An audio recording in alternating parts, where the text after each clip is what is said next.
एक अल्लाह वाले बुजुर्ग का किस्सा। एक बुजुर्ग हज के सफर पर गए थे।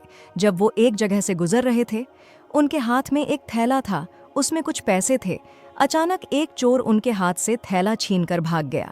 जब चोर काफी दूर निकल गया, तब अचानक उसकी आंखों की रोशनी खत्म हो गई। आंखों की रोशनी जाते देख उस चोर ने रोना शुरू कर दिया।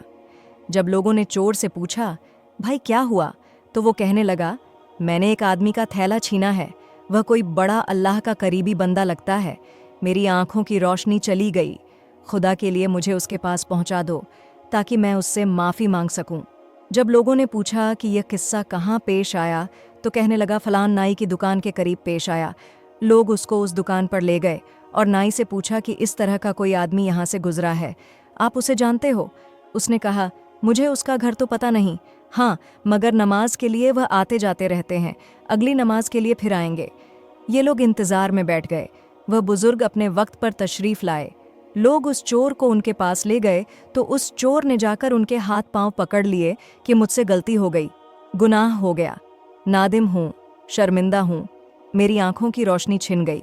आप अपने पैसे वापस ले लीजिए और मुझे माफ़ कर दीजिए, ताकि अल्लाह ताला मेरी आंखें ठीक कर दे। वह बुजुर्ग कहने लगे कि मैंने तो तुझे पहले ही माफ़ कर दिया है। यह सुनकर चोर बड़ा हैरान हुआ। कहने लगा, हजरत, मैं तो आपका थैला छीन कर भागा और आप कहते हैं कि माफ़ी मांगने से पहले ही माफ़ फरमा दिया। वह फरमाने लगे, हाँ, मेरे दिल में कोई बात आ गई थी।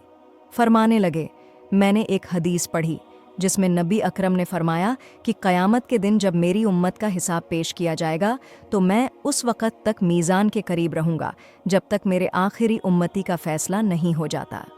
मेरे दिल में यह बात आई कि अगर मैंने इस चोर को माफ़ नहीं किया तो क़यामत के दिन यह मुकदमा पेश होगा, और जितनी देर मेरे मुकदमे का फ़ैसला होने में लगेगी, अल्लाह के नबी अलैहिस्सलाम को उतनी देर जन्नत से बाहर रहना पड़ेगा।